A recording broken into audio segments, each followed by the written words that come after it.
নমস্কার বন্ধুরা, নতুন বছরে সবাই কেমন আছেন? দেখুন, আজ আমি বানাবো কাঁচা টমেটো দিয়ে ভোলা মাছের ঝাল। তার জন্য আমি কড়াইতে তেল দিয়ে দিচ্ছি এবং তেলটিকে গরম করে নিয়ে ওর মধ্যে আমি ভোলা মাছগুলো ভাজবো। দেখুন, ভোলা মাছে নুন দিয়ে আমার জল ঝরিয়ে রেখেছিলাম এবং ওর মধ্যে হলুদ দিয়ে ভালোভাবে ভেজে নেব ভোলা মাছকে। দেখুন, এক এক করে তেলের মধ্যে দিয়ে দিচ্ছি।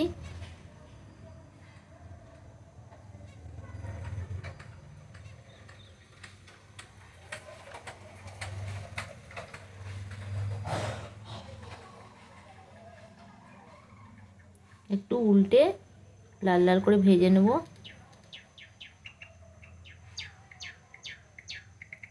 আর ওর মধ্যে আমি দেব আলু, কাঁচা টমেটো, পাকা টমেটো নিয়েছি, আর দেবো পেঁয়াজ কুচি, আদা রসুন বাটা।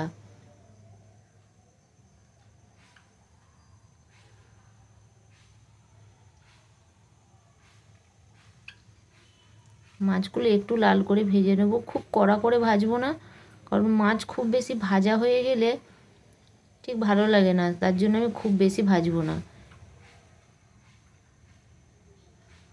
দেখুন, মাছ ভাজা হয়ে গেছে, তুলে নিলাম।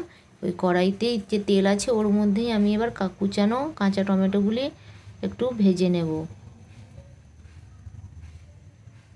আপনারা কিভাবে বাড়িতে ভোলা মাছ বানান? একই রকমের তো সবসময় আমরা বানাই আদা রসুন দিয়ে। তো শীতের সময় এখন বাজারে কাঁচা টমেটো বাড়িতেও তো বাগানে অনেক কাঁচা টমেটো অনেকের আছে, অনেকেই গাছ লাগাতে পছন্দ করেন।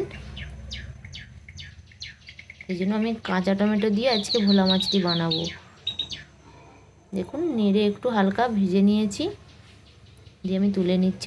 দেখুন, আমি হালকা ভেজেছি, খুব বেশি ভাজিনি, হালকা ভেজে তুলে নিচ্ছি। এবার আবারও কড়াইতে তেল দেবো, দিয়ে কেটে রাখা আলুগুলো আমি দিয়ে দিচ্ছি।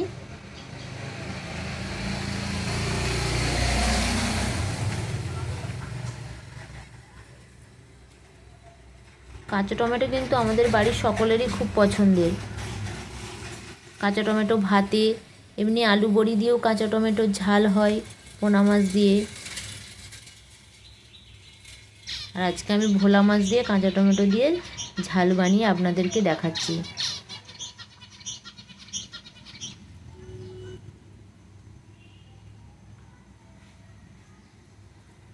দেখুন, আলু ভেজে আমি তুলে নিচ্ছি।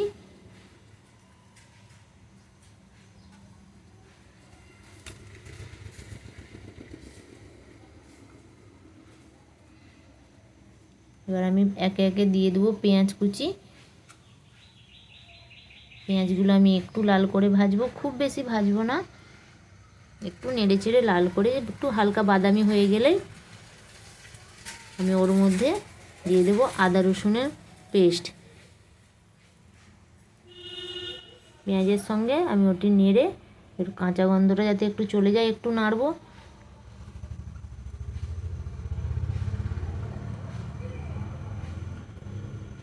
এবার ওর মধ্যে দিয়ে দিব টমেটো কুচি।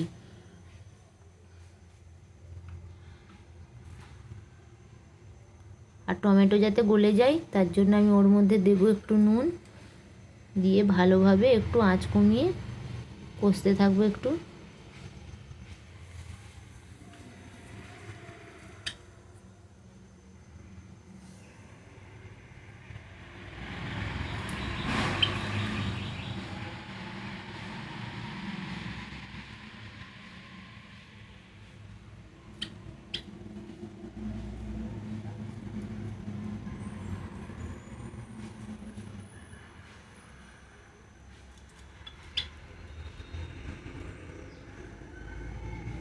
আর খুব বেশি তেলও লাগবে না, হালকা পাতলা একটু ঝোল ঝোল মতো থাকবে।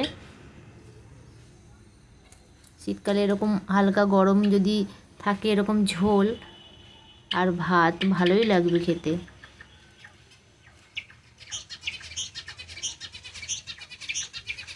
সবসময় তো আমরা বেশিরভাগ রিচ খাবার খাই, কখনো কখনো এরকম ভোলা মাছ দিয়ে কাঁচা টমেটো দিয়ে ঝাল, বড়ি দিয়ে কাঁচা টমেটোর ঝাল বানাতে পারেন।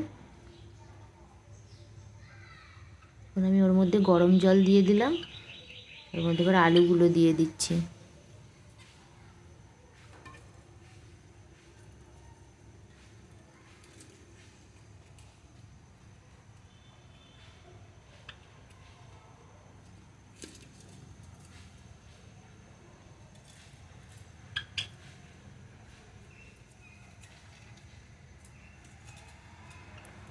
দেখুন আমার বাগানটা একটু আপনাদেরকে দেখিয়ে দিলাম। গাঁদা ফুল হয়েছে, এখনও টমেটো গাছ প্রচুর হয়েছে, টমেটো এখনও ধরেনি, তো বাজারের কেনাই টমেটো আমাদের।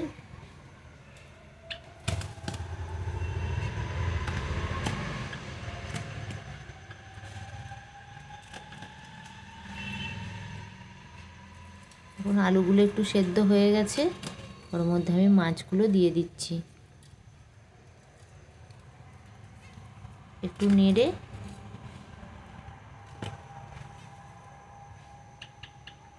আবারও একটু ফুটতে দিচ্ছি। দিয়ে আমি একটু নুনটা আমি টেস্ট করে দেখলাম, নুনটা আমার কম হয়েছিল, আর তার জন্য আমি একটু নুন দিয়ে আবারও চাপা দিয়ে দিচ্ছি মিনিট 2-1 জন্য।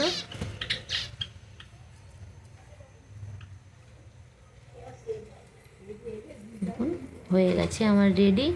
আমার টমেটোও সেদ্ধ হয়ে গেছে, আলুও সেদ্ধ হয়ে গেছে। ওর মধ্যে আমি এবার ধনের পাতা কুচি ছড়িয়ে আমার রান্নাটা কমপ্লিট করলাম। আপনারাও হালকা পাতলা ঝাল বানাবেন ভোলা মাছ দিয়ে, ভালো লাগবে। আর আমার এই রেসিপিটা দেখার জন্য আপনাদেরকে অনেক ধন্যবাদ।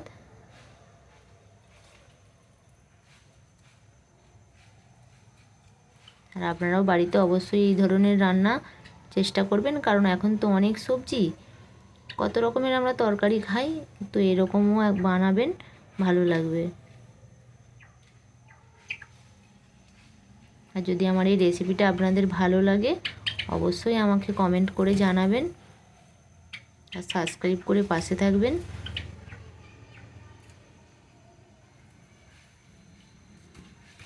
আর পরের ভিডিও দেখার জন্য আপনাদেরকে অনুরোধ রইল, ভালো থাকবেন।